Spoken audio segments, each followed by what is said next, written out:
is that when I was sitting in front of my mentor, he brought out a book called Think and Grow Rich. Now, a lot of people don't know a lot about Think and Grow Rich, but it's one of the most sold books in the world.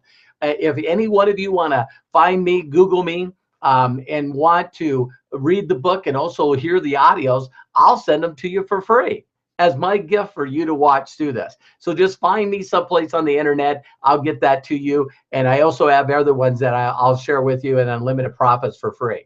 So we have over 200 hours of training to show you step by step, word for word, how to use the system to become an entrepreneur, learn how to become an entrepreneur, but also pick up two things called leverage and residual.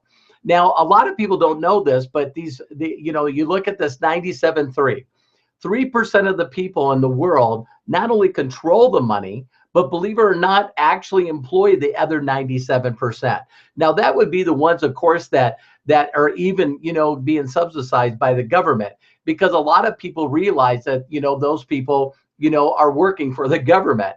So when you look at the 3%, 97%, over the years, I've seen this number change from 5 to 95, 26 years ago. And now there's even people that are complaining that it's 99.1, that there's only this 1% of the people that are running everything in the world. Now, my suggestion to you, which was suggested to me, is instead of complaining about that 3%, why don't you find out what they're doing? And in this book, Think and Grow Rich, Napoleon Hill interviewed 500 of the wealthiest people on the planet. He was commissioned by a guy named Andrew Carnegie. Now, out of the 500 people, Woolworth, Henry Ford, Rockefellers, Vanderbilts, all these people, they found out that they had three things in common. And I'm going to share them with you right now. One is called Other People's Ideas. Now, it's called OPI. Now, listen to this very closely. In this book, it talks about that the wealthiest people in the world did not come up with the original idea they made money with. Henry Ford did not invent the automobile. Mercedes-Benz did. The GM, the Dodge brothers broke away from Henry Ford and then also started, Chrysler and Dodge Motor Company. And also two executives broke away from Henry Ford just because he wouldn't make a red, white, and blue car. And they started General Motors. And you can go on and on and on with every scenario out there, from even, McDonald's was not the first hamburger franchise. You know what I mean? Burger King was. And you can go on and on. You look at Google. Google was not the first search engine. Yahoo was before that. MSN was before that. Netscape was before that. So I love this book because it talked about you don't have to be smart to be wealthy. You got to find someone that's got a great idea and capitalize it. OPE is other people's efforts. You need to get involved in a marketing system that actually allows you to introduce other people to it.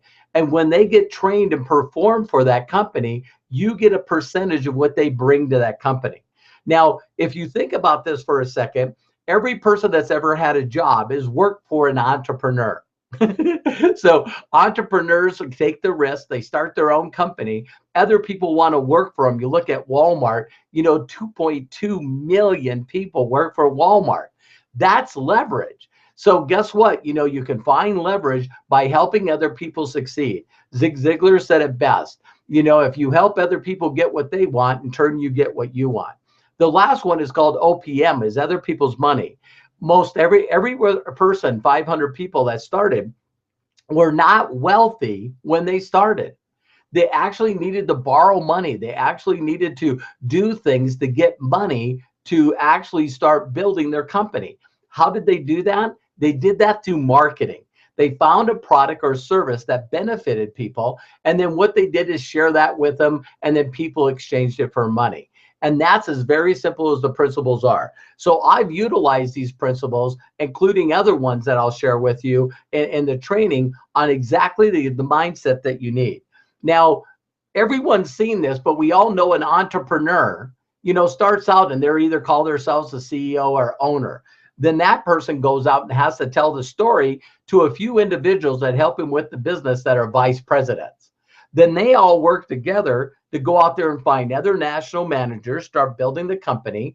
That turns into regional managers, local managers, and then you got employees. Now, I don't know if you're looking at this shape, but guess what? There's always more employees than there are CEO or owners. And so I was told, guess what? Just start at the bottom and work yourself up. That's all you got to do. Now, guess what? What if that's on the wrong building? So a lot of people work hard, get to the top of a company, and then it doesn't work. So they go to another one, they go to another one, they go to another one. Well, you can see here that our universities do exactly the same thing, which is something I'm going to bring up later in the presentation here. Do you know that the education industry is $750 billion? $750 billion. 750 billion. So we've heard about all these student loans and all this stuff, but guess what? You know what? There's more students than there are deans, correct? You look at this in world governments, you know what I mean? All over the year, you got, Queen Elizabeth, or you have the president, vice presidents, Congress, cabinet, state, local government. And then what do you have at the bottom? Taxpayers. Now, if you're looking at this, does this look like a pyramid? And we were told the best thing to do is get at the bottom and work our way up. When in reality, ladies and gentlemen, when you look at the back of a dollar bill, you're going to see a form of a pyramid. And guess what's at the top? An eye. Why is the eye there? I was told that it means that I want to be there.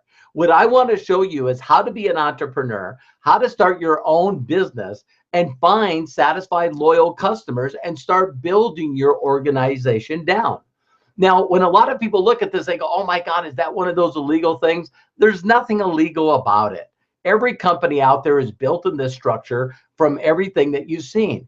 Now, I got showed this 26 years ago. And now today, ladies and gentlemen, I override over 1 million people. So for the people that are out there that are very, very, very smart, think about this.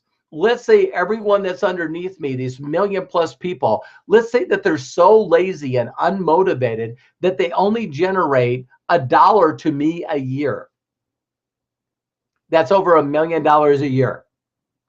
And ladies and gentlemen, I've been blessed to build a residual income of over $2.5 million. But more importantly, I've helped tens of thousands of people, you heard me right, replace their income and never work for anybody again. So my goal is to share with you these entrepreneurial skills and talents.